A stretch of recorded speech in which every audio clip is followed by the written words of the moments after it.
Seeing none, all in favor of approving the minutes as submitted, please say aye or raise your hand. Aye. Aye. Okay, approve, or any opposed? None opposed, so the minutes have been approved as presented. And we move now to Kahuku report. I was hoping, Greg, you would be able to. Yeah, I'll cover a little bit of what we've been working on at Kahuku in my executive director's report. Okay. Because I was not aware if Shane was going to be able to attend today. Yeah, he did not notify me that he was or wasn't. Okay, so why don't we move on to your executive director's report, Greg? Okay. Okay. Several things I want to make sure everybody is current on. Probably the biggest issue that's in process right now is the update to the master plan and all of that work that we've been working on. We are preparing to issue a draft next week for public comment. This is a draft of the master plan based on the input that we've gotten from you folks and a whole bunch of others since basically November of last year.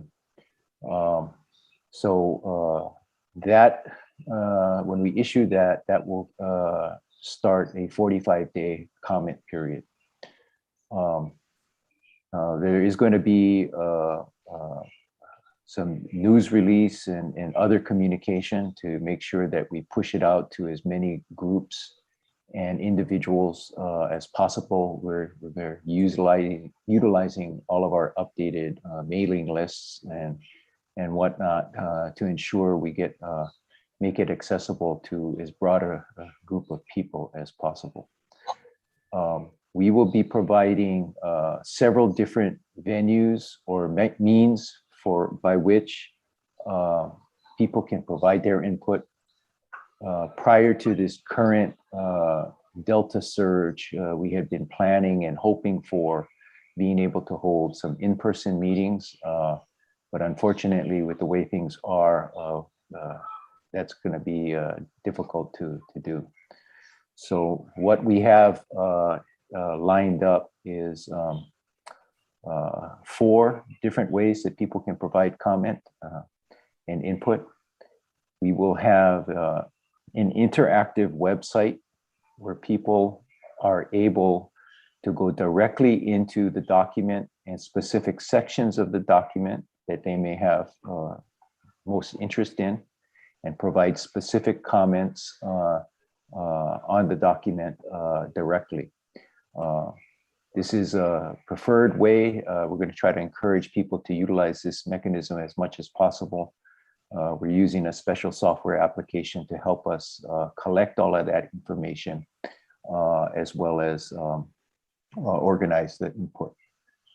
That website will also have information regarding background on the master plan, exactly what's in it, how it's organized, some of the key strategic things that we will point to, some of the key strategic issues that we know that people will be maybe particularly interested in.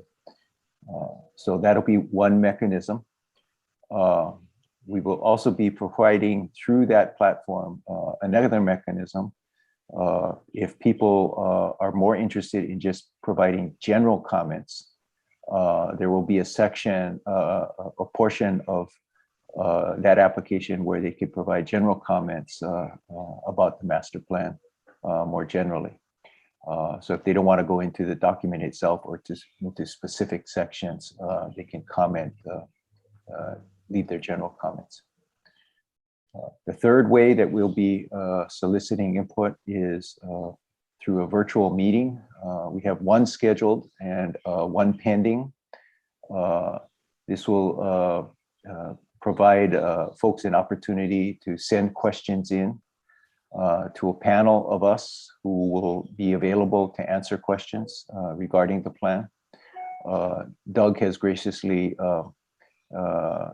agreed to join me on the panel, and I'm trying to line up a few others who we can who provide different sort of understanding and background on the master plan, and may be able to provide respond to questions more specifically in some cases.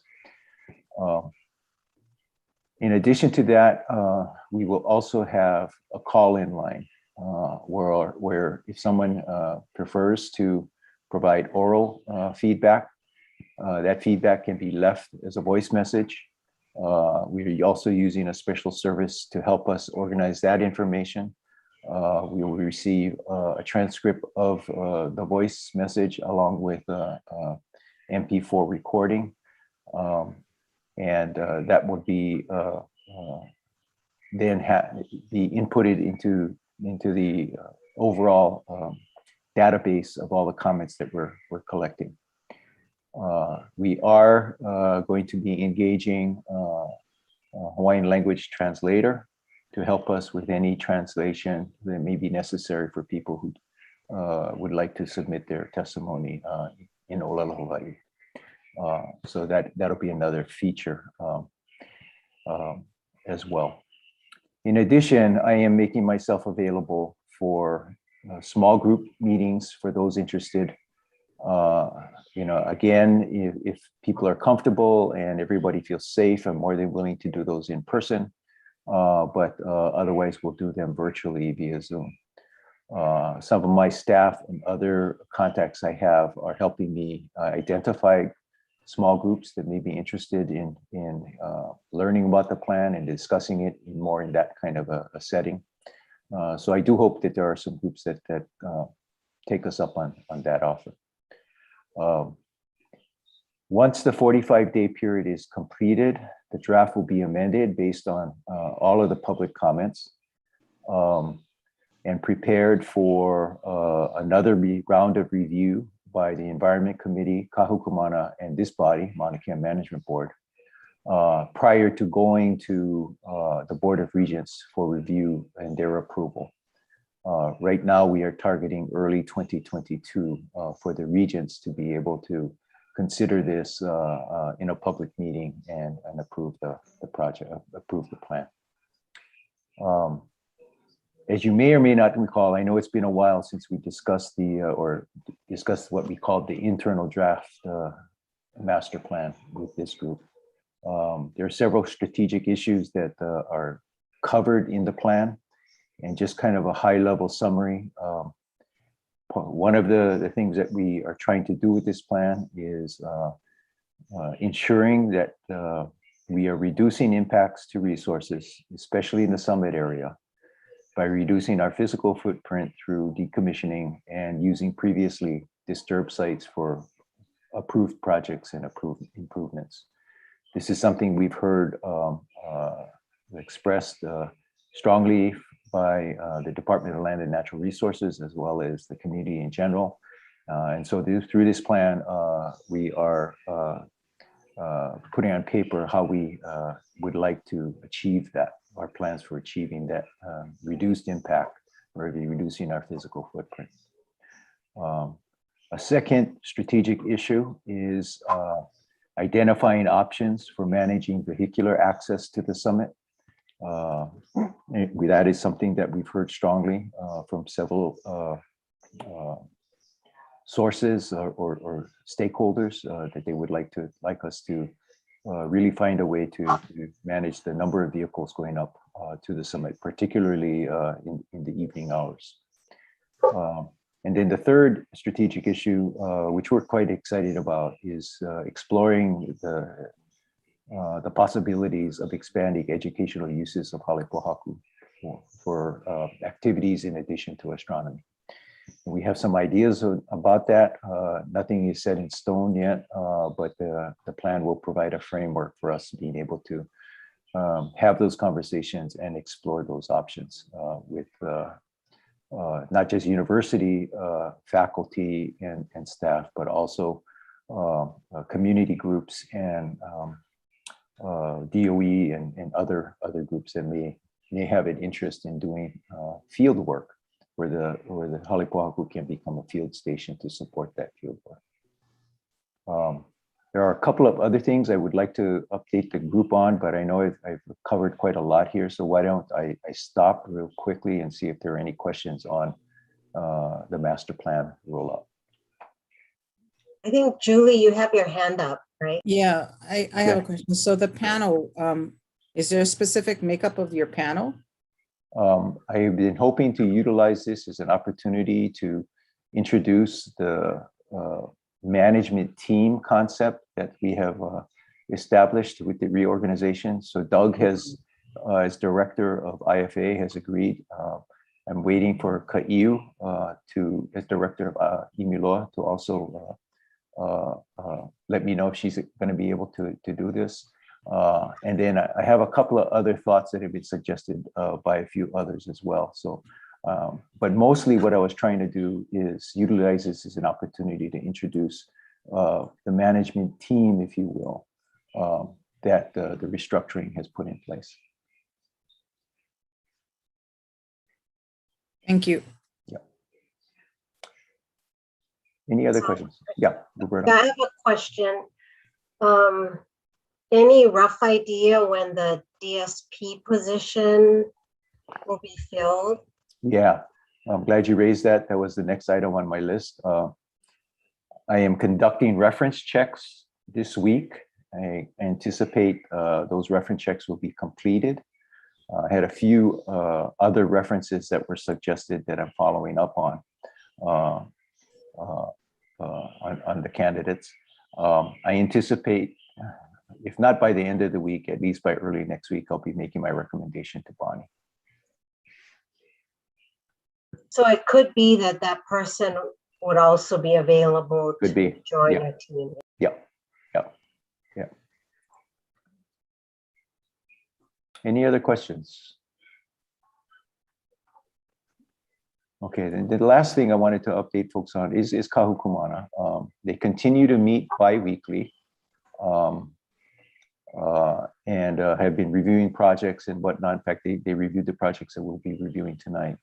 But we're at a point now where, as part of the comprehensive management plan update, they have decided they want to take a look at the policies that they recommended for adoption by a Maunakea Management Board in compliance with the CRs, the management actions identified in the CMP and the various subplans relating to cultural resources. They want to take a look at updating those actual policies that they were directed to develop. So we have just started that process. The updates are kind of focusing on a couple of things. One is to make the policy compliant with the reorganization. Second thing is to make them consistent and aligned with the administrative rules. And then third is they having been utilizing those policies and the CRs in the CMP now for several years. They have some ideas on how those policies themselves can be improved. So we are nearing completion on the first policy that they decided to work on, which has to do with the building of new features and cultural sites, if you will, regarding on the Mauna. It's probably the management action and set of policies that are the most relevant to lots of people and also perhaps the most complicated to address. So we've been working at that for a couple of meetings. We have probably one more meeting just to kind of tie up loose ends, and then we'll start on the others. We'll bring all of those recommended changes to the policies to this board when they're completed.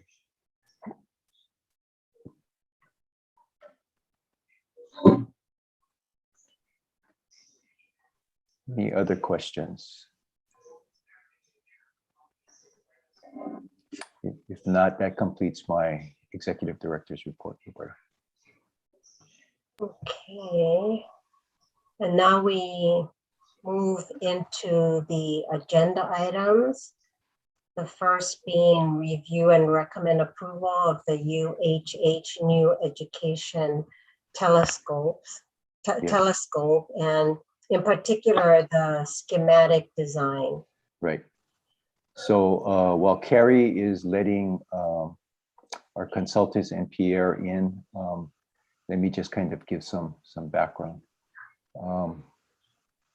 Austin Drake from SSFM, who's our consultants working on this, will be joining. And I think most folks know Pierre. Pierre is with Hilo Astronomy program. As part of the project review process at CMS, you folks originally saw the project proposal when this project was first conceived. And as we know, this body took some actions that more recently have been amended, tying the new education telescope to the decommissioning of Hofukea. Once the project approval was okay, the next step in the process is to bring to the groups the actual schematic design. This is still very, very early on in our review process. I want to ensure people that this is not an approval in final form of the project. There's many, many, many questions that still need to be addressed. And then, of course, there's the environmental review that we still have to do as well. But this step in the project review process is intended to give our advisory groups ample time to weigh in on the specific design considerations of the proposed project. So that's what this presentation and review is all about. So Austin will be reviewing the project, and Pierre is here to answer questions. Austin, do you have a PowerPoint? Oh, you're on mute, Austin. You guys can hear me? Okay. Okay. You can? Yeah, now we can. Okay, Yeah. Great. All right, let me see if I can share my screen here.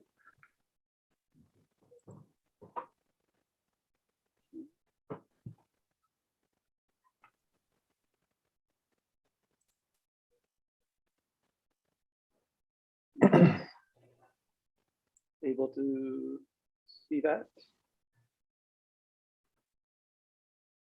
Yes. Yes. Okay, great. Okay, good evening, everyone. As Greg mentioned, I'm Austin Drake with SSFM, the design consultant.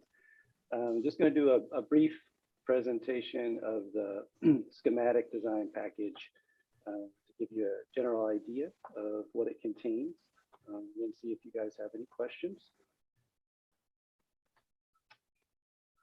Here is the project's location, the existing mid-level support facilities at Halipohaku. The specific location, the proposed location, is just behind Dorm A, which is this red dot back here. Here's a little more zoomed in aerial view.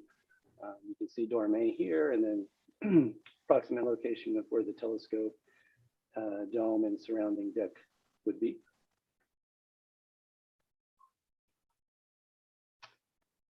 And here is an excerpt from the schematic plan package. And as Greg mentioned, this is a very preliminary drawing, mainly to determine what the location will be, as well as the footprint of the project, so we can determine any potential environmental impacts, our area of potential effect, and then lay out the size and parameters of the improvements themselves.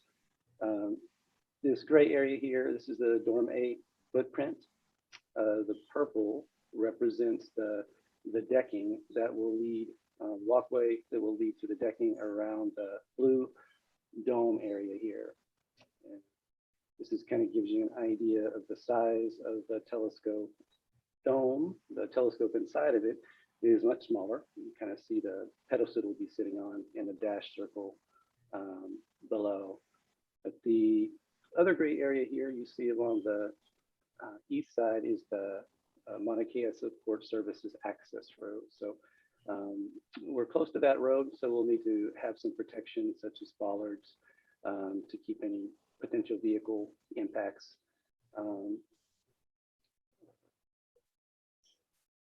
separated. And then we're also proposing some access gates so that while the telescope's being operated, we wouldn't have vehicles driving by, potentially allowing dust into the dome of the telescope.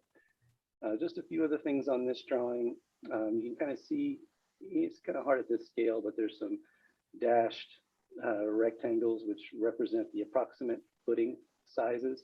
The size of the footing is going to be determined after we review all the geotechnical parameters and our structural team sizes them, but this gives a general idea of the type of footings that it would have and approximate locations. There may be some additional footings required once we get further into the design.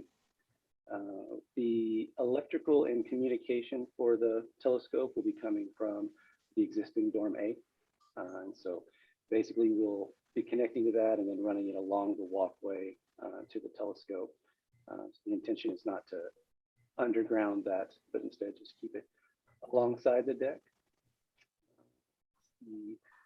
On the next slide, we'll get a little different view of the telescope decking and footings. So this top right section here shows the Versa deck, so the decking for it, as well as the support joist. And then a typical section of what the footings pedestal and then the footing below would likely look like.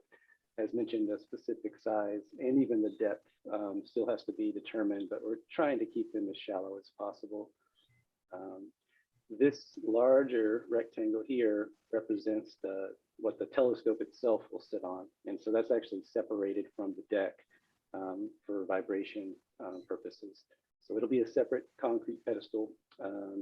This shows the approximate size and potential depth. Once again, we still need to work that out as we get into more detailed design.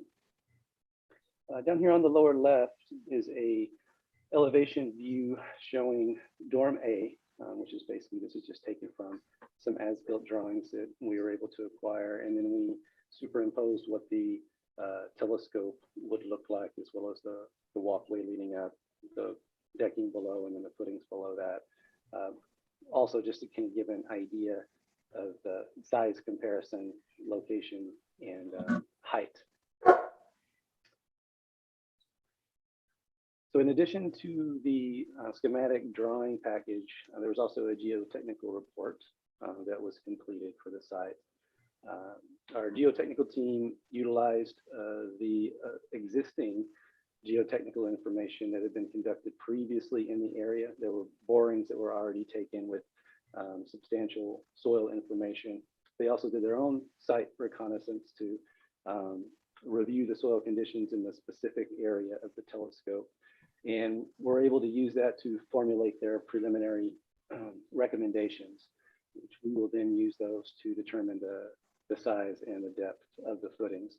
Fortunately, we didn't have to do a new boring at this site because there was sufficient information available. So that was good. In addition, we also had a environmental engineering firm go out and do a targeted soil screening report, basically looking for a host of potential contaminants that could show up.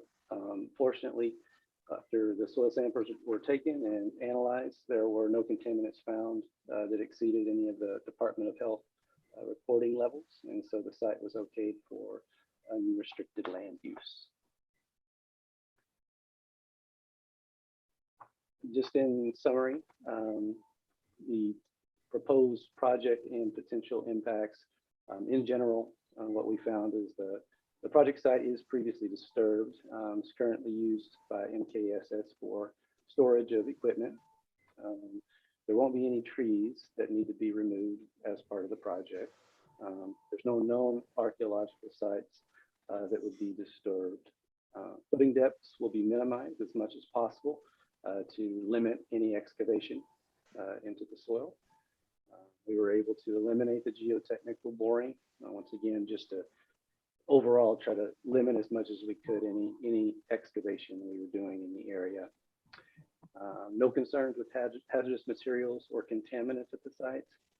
And then, as I noted, that the telescope is close to the Maunakea Support Services access road. So that's something we're taking into consideration with the design to make sure that we're protecting it from any errant vehicle impacts.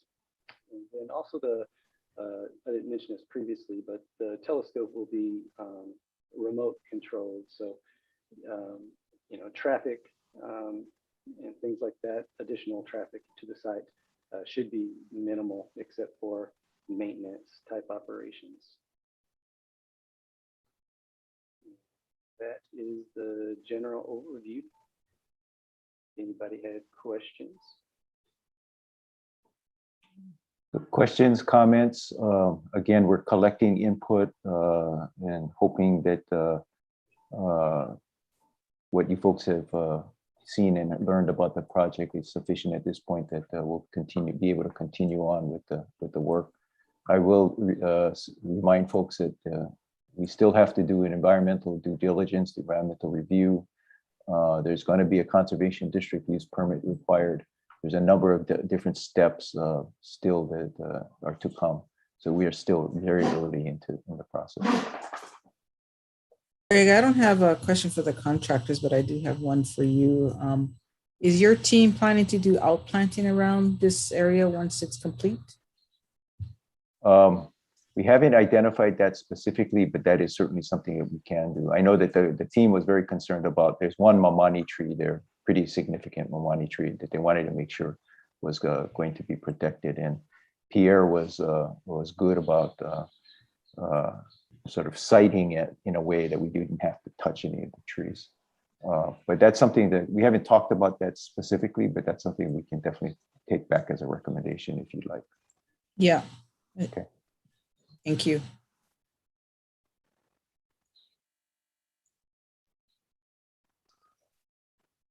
Any other questions or comments?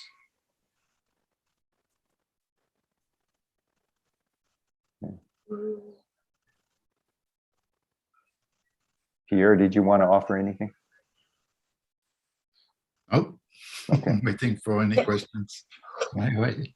Can I summarize by saying that it's progressing the way we're expecting it? Because I think the schematic looks like what was presented, and I know we did look at the soil and the was it soil? Geotechnical. Yeah, geotechnical report. So nothing new has surfaced then. No. Okay.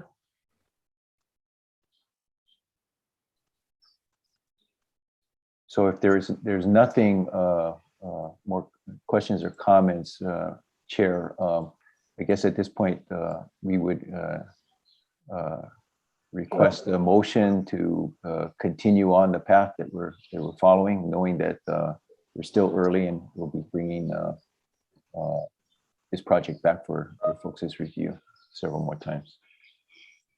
Okay. Is there a motion to proceed as planned and as we're progressing? Yeah, motion to proceed in the process.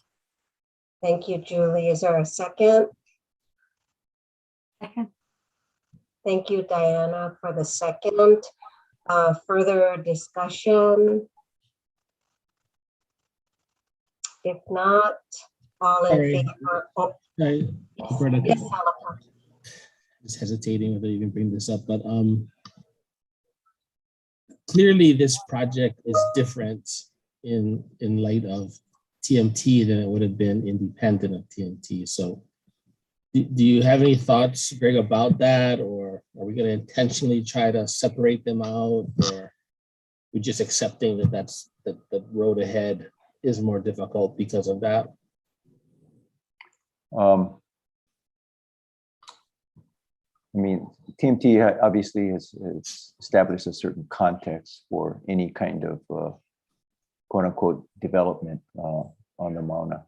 A couple of things that make this one unique or separate or different, I think, is one is that we're not proposing to do this at the summit. As much as UH Hilo would, I think, love to have this facility located at the summit. I think for lots of different reasons, this isn't a more appropriate placement of it, both in terms of just access and education and safety, as well as cultural sensitivity. So I think that is one thing.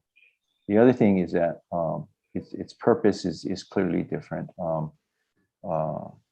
Pierre has talked about being able to utilize this asset, not just for our UH Hilo students, but in working with community groups.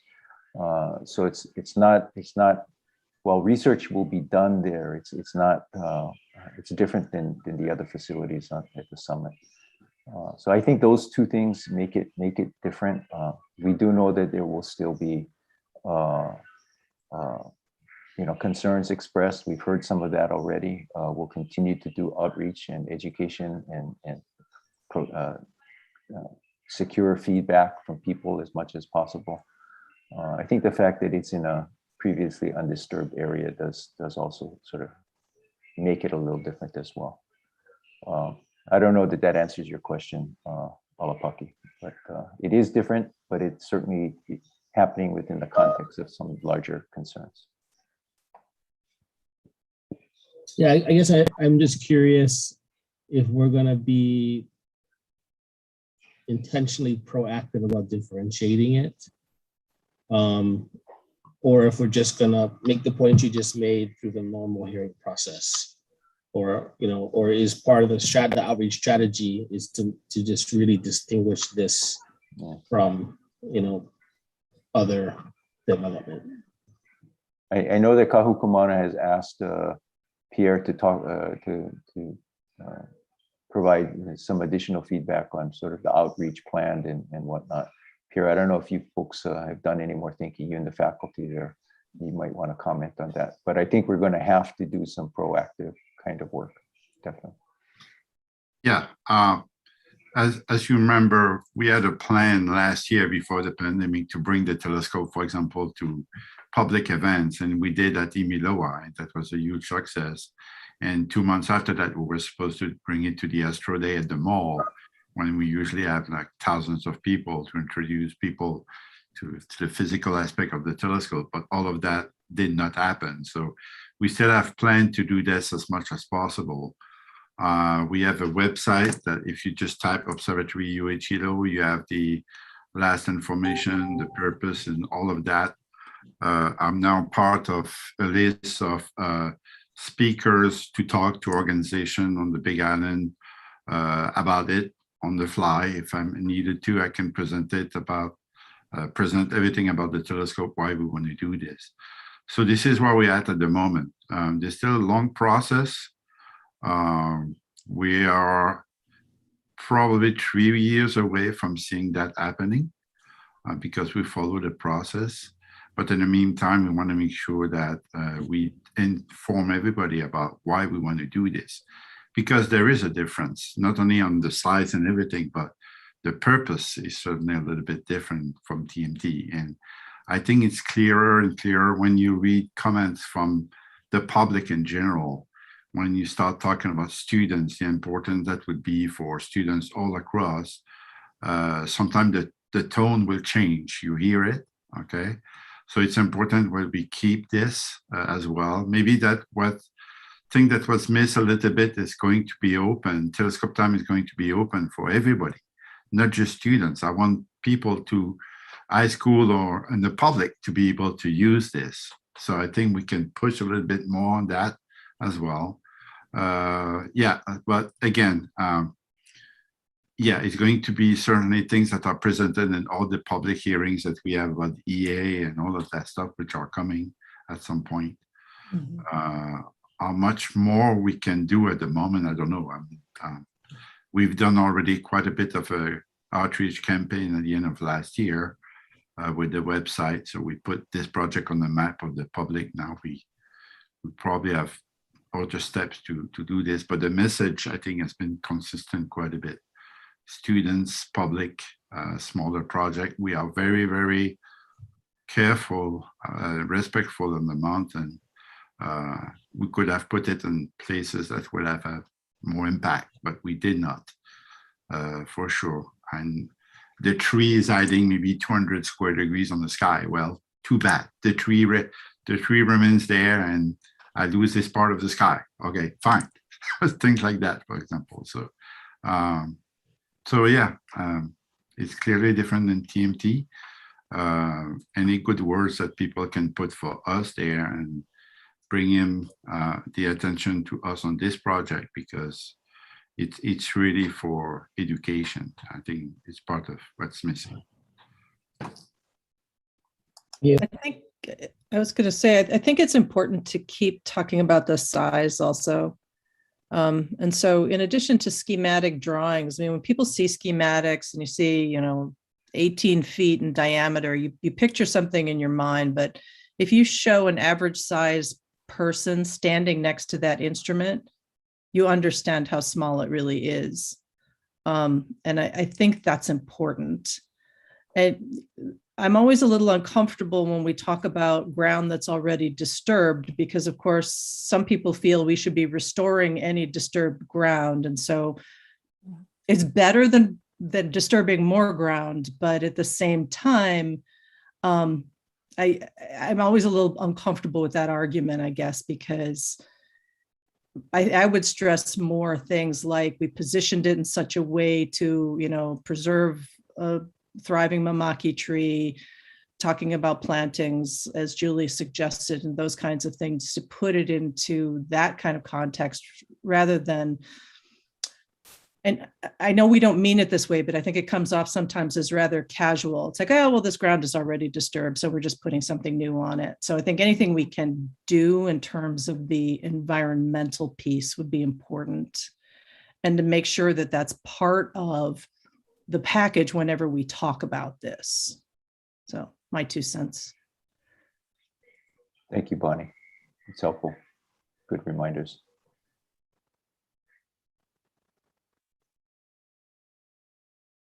Any further discussion?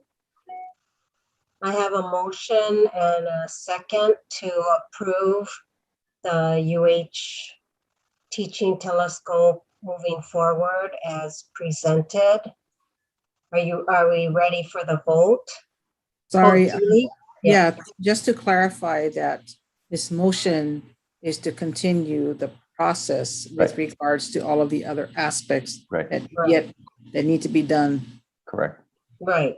Okay. Sorry. Do you want to restate the motion?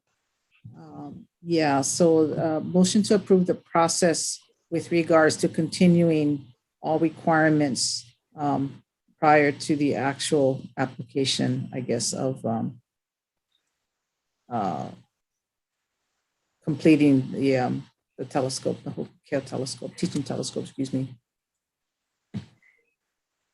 Okay. Can we say motion to continue progress? Because that's what we're doing, right? Yeah, yes, Yes. the format. Continue progress.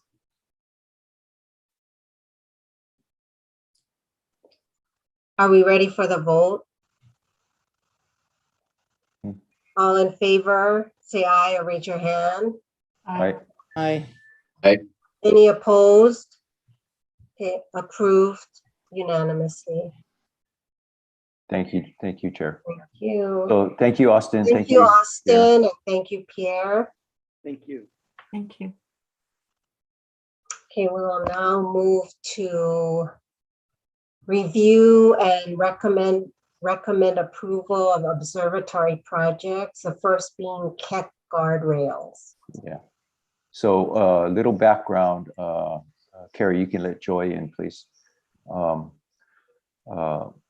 These projects were previously identified by Keck, Gemini, and Irtf on their 5-year outlooks.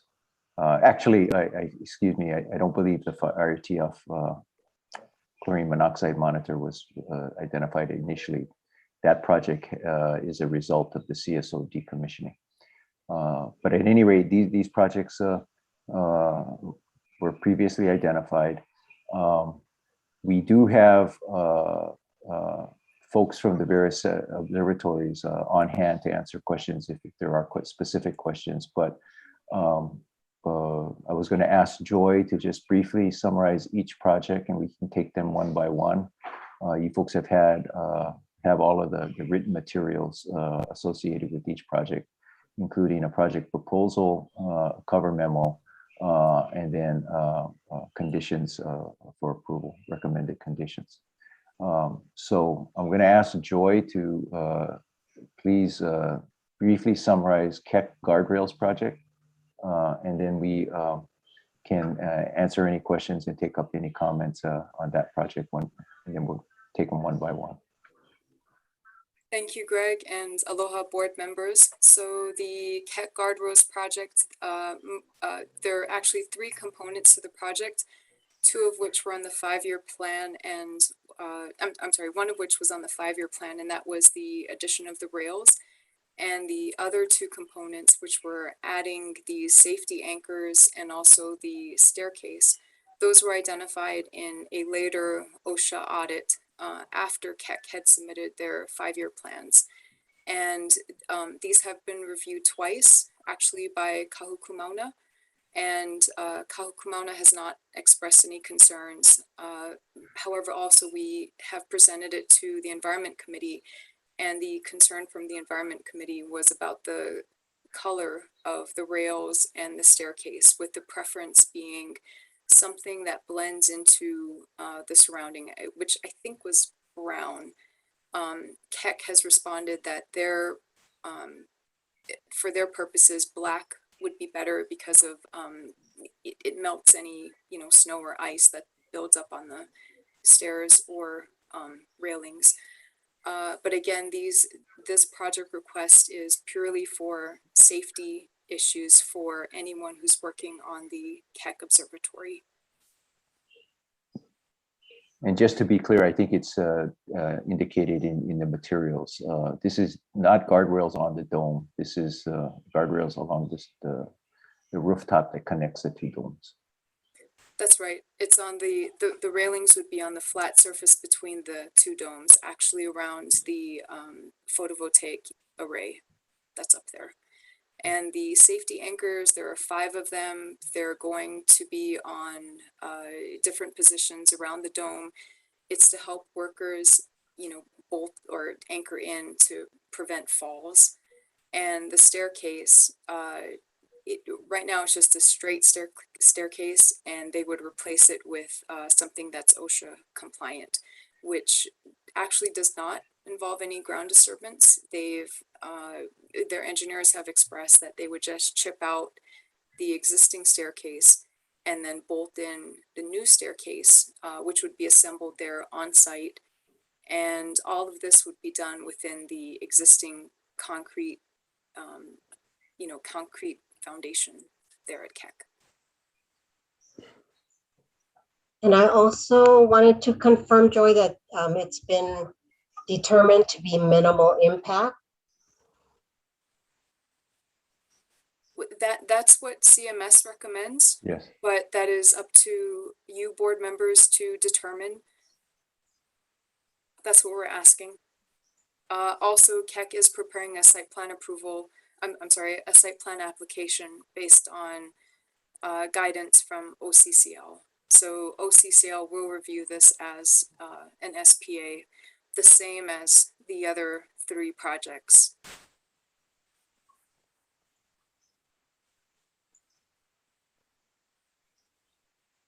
Other questions? I had a comment about the color. I picked that up in the reading the documents as well, and I tend to agree with Keck. In my experience, when you get ice on these metal structures, it makes a big difference to paint them black. In the original Gemini days, in my previous life, we had, I think, a white or silver, and the ice would be locked up for much, much longer. And later on, we went back and painted all the railings black, and it made a huge difference. So if this is intended for safety purposes, I think you actually enhance the safety quite a bit by going to a black paint, even though I appreciate the aesthetics. Thank you, Doug. Yeah, Yes, thanks. and CMS and the Environment Committee, we did review the the earlier master plan as well as the CMP for infrastructure guidance. Which recommended, both documents recommended that infrastructure be painted to blend in with the surrounding environment.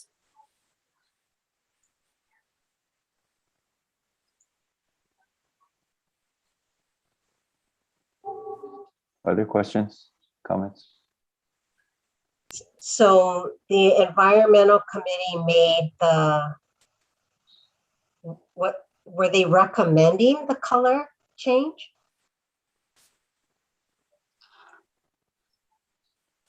Or was it just a comment? It was a comment pending actually safety and engineering reasons from Keck for painting it this or that color. And so Keck had actually responded that their OSHA rep said there wasn't a specific guideline on color. And in that case, it would, I think fall to practical or other reasons.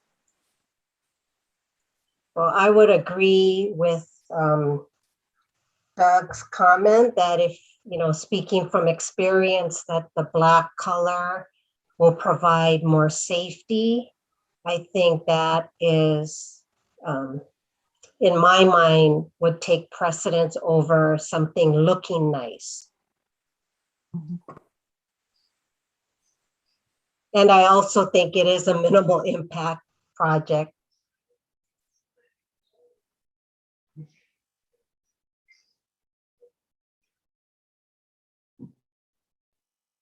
Any other questions or comments?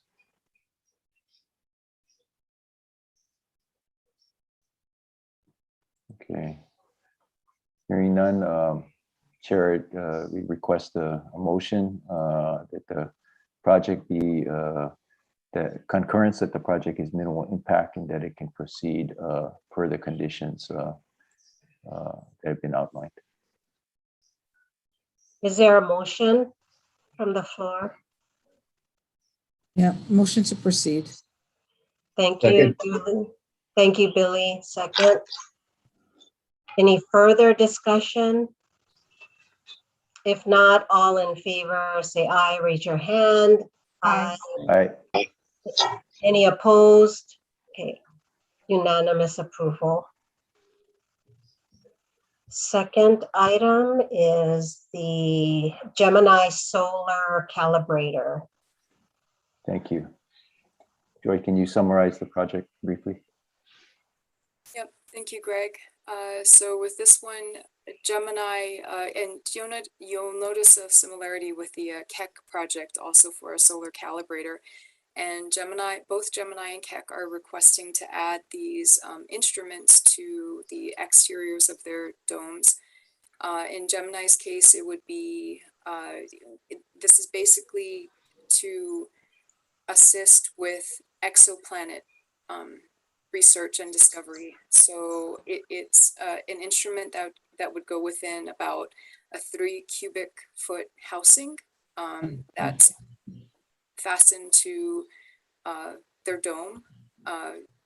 And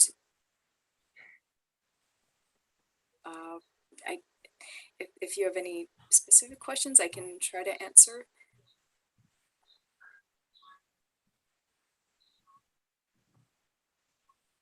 I think the one comment from the Environment Committee on both the Keck and Gemini Solar Calibrator was they did ask whether this could be combined into one project that would serve both facilities, and that was determined to be Greg, you're on mute. Oh, really? Can you Yeah, I hear me didn't now? hear, Now you're back. Okay, after that was determined. okay. So they were asking if they could be combined. Mhm. And so, Joy, can you review the reasons why it was determined that that was unfeasible? Right. Sorry, I forgot to mention that. Those were concerns from the environment, actually from Kahuku-Mauna. Kahuku-Mauna wanted to know if, in the interest of avoiding duplication of these installations, Kahuku-Mauna wanted to know if Keck and Gemini could share this instrument. But unfortunately, according to the different engineers and project managers at the respective observatories, that's not possible, just due to the different requirements that they have at both Keck and Gemini. So it just so happens that they each need to install a solar calibrator. And also the concern that was expressed by Kahuku-Mauna was how secure this would be in storm events or, you know, other severe weather. And for Gemini, we know that it will be fastened to an aluminum mounting plate. For Keck as well, both have done pretty significant engineering studies on installing this unit, because, you know, it's something that in both cases costs tens of thousands of dollars. It's not an insignificant investment. They are going to be protecting it when it's exposed to the elements. May I ask a question? Yes. I don't know that I've ever heard the term before. What is a solar calibrator? What I understand is that the calibrator is collecting so light from the sun, and they're using that to calibrate these very distant observations. So they're looking at stuff using their primary telescope, it very far away, and they have to correct for much nearer interferences. I'm guessing within our solar system and within possibly our Milky Way galaxy, to look at these very distant things. So this is pretty recent technology.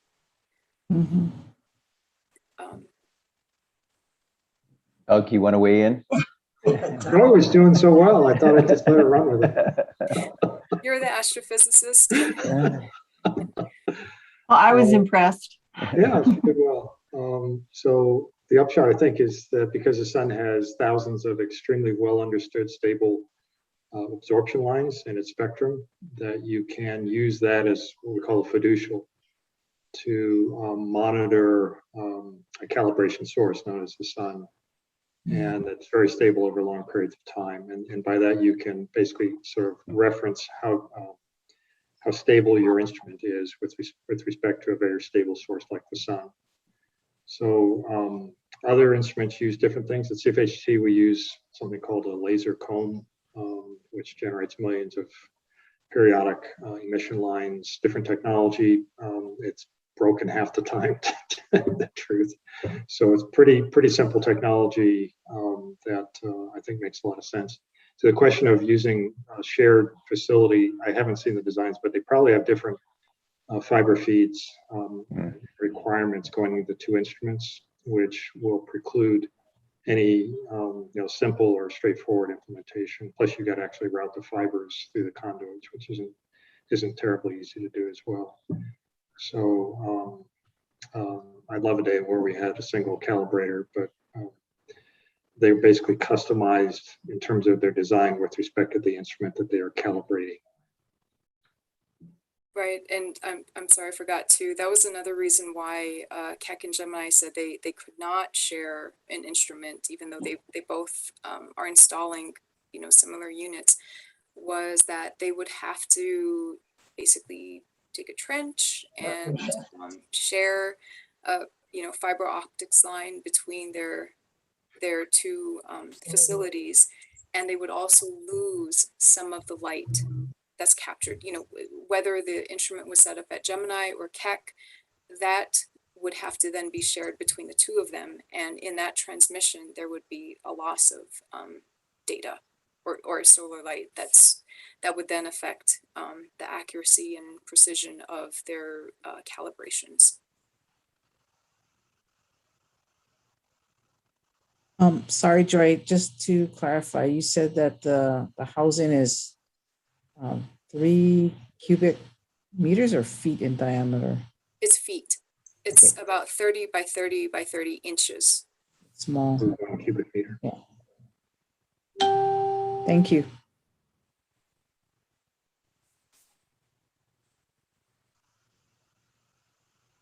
Any more questions? And there's no ground disturbance, no facility expansion.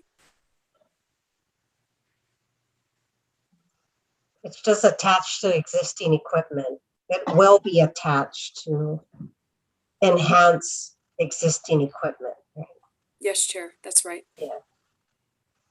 So I also agree with CMS that this project does appear to have minimal impact.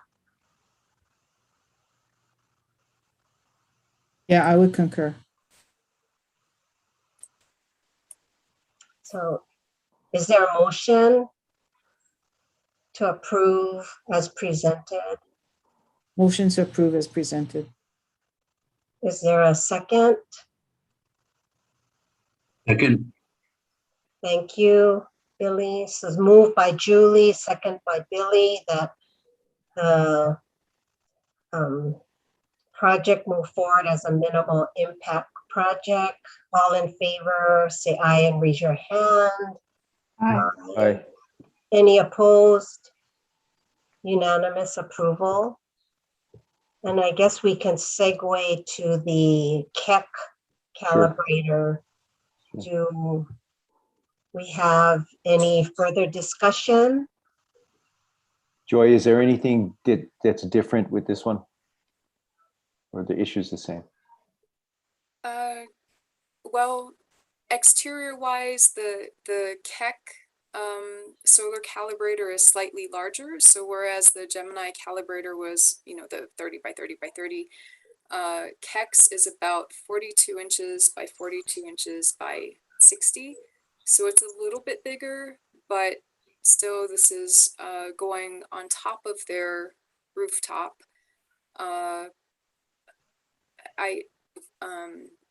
It's not necessarily relevant to us now, but I couldn't explain what the technical differences would be.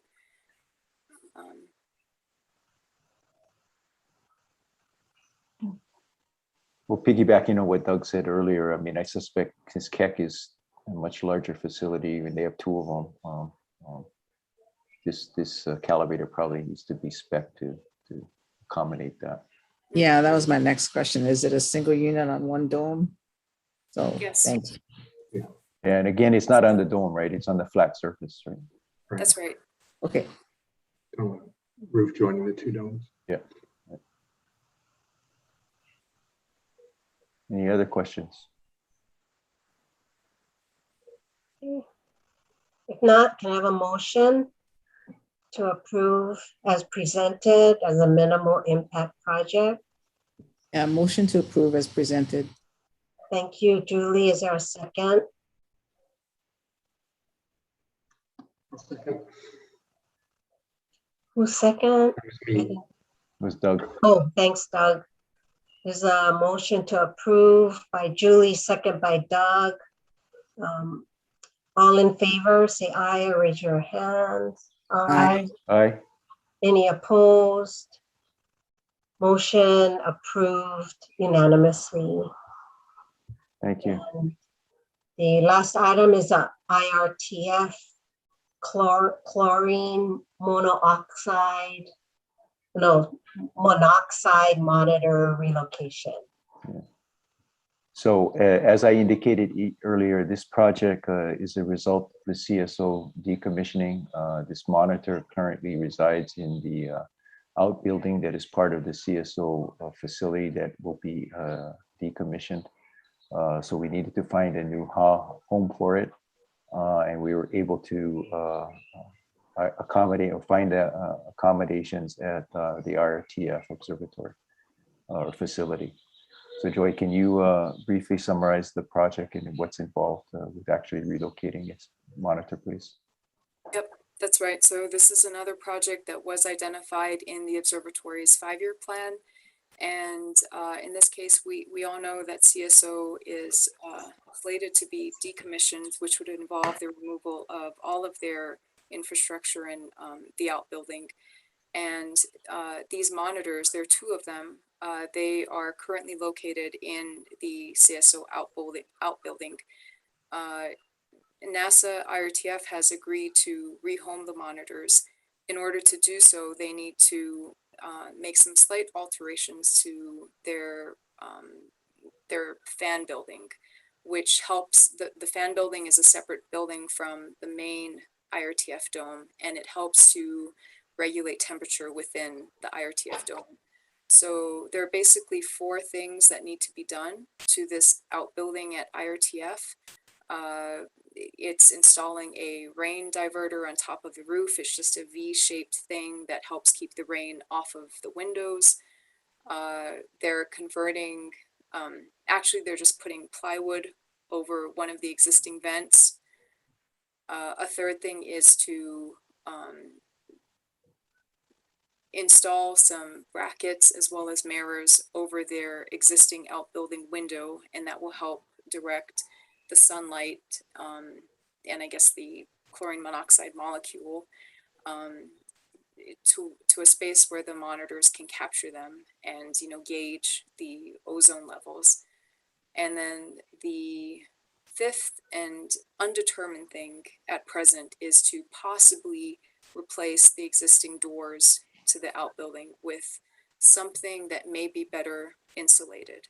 And that will be determined once they can, once they can actually install and test the monitors at the outbuilding. So this is just transferring an existing data collection unit or units, 2 of them, to another spot so that we can continue with ozone monitoring. By the way, these have been in place since about 1992. They're owned and operated by the Naval Research Lab, and it's part of the United States obligations and commitments to various international agreements to monitor ozone levels. Because the chlorine monoxide molecules help to, they're kind of a parallel to ozone levels. And Mauna Kea is a great place to study them. 1 of 2 in the world, I believe, that they have these monitors.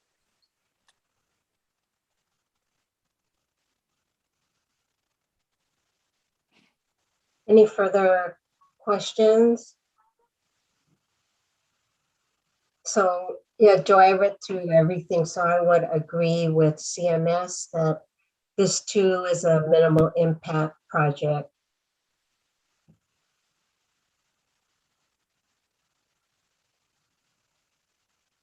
Any Yeah. discussion? No, I was just going to say I concur your conclusion.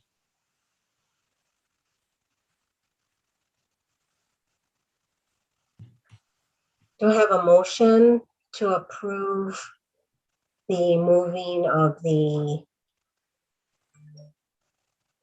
chlorine monoxide units from CSO to IRTF and classified as a minimal impact project? Thank you, Julie. Is there a second? Second. Thank you, Billy, for the second. Any last comments or discussions? If not, all in favor of approval, please say aye or raise your hand. Aye. Aye. Any opposed? Okay. Motion approved as presented. Thank you, Joy, for all your work, and Greg. Thank you. No, thank you, my board members. Appreciate the Yep. Mahalo, concurrence. board members. Your comments will be, and your decisions will be incorporated to our cover letter with the different site plan applications from Keck and Gemini to OCCL. OCCL. Yep. Mhm. Okay, Thank you. Thank you, Joy. Thank you. thank you. So, is there a need for us to go into executive session for community engagement or MKMB membership and community engagement? I don't have anything pressing right now myself. No, No. we don't have anything. Okay, so if no need for executive session, the next public meeting will be held on Tuesday, October 5th, 2021. And I'm assuming we will continue on a Zoom basis as we have now. What I did want to bring up is that September 21st is our scheduled special meeting date. Greg and I have talked, and there's a conflict with that day because there's going to be Hokulea telescope decommissioning meeting. So Greg and I would like to reschedule that meeting. I'm not sure what people's time, if anybody has any recommendations. I do, Chair. So our next special meeting is scheduled for Tuesday, September 21st. Yes. As Roberta indicated, the Hokulea environmental assessment for the decommissioning is going to be published, and they're going to start holding their public meetings. So that is a date that has been identified for one of the public meetings. Would the 22nd at 5 o'clock be available to people? It works for me. Me too. Yeah. I'm not going to be able to be there. Yeah. I'm not either. Okay. Okay. Actually, that week is not good for me. Okay. Okay. The following week is better. Yes. So that would be 28th. Yes. Okay. Let's see.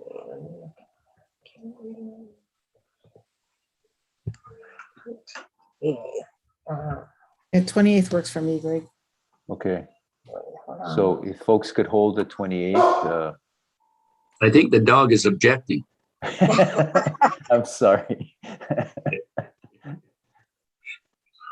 He's 14 years old, Billy, and he gets very, very demanding when around dinner time.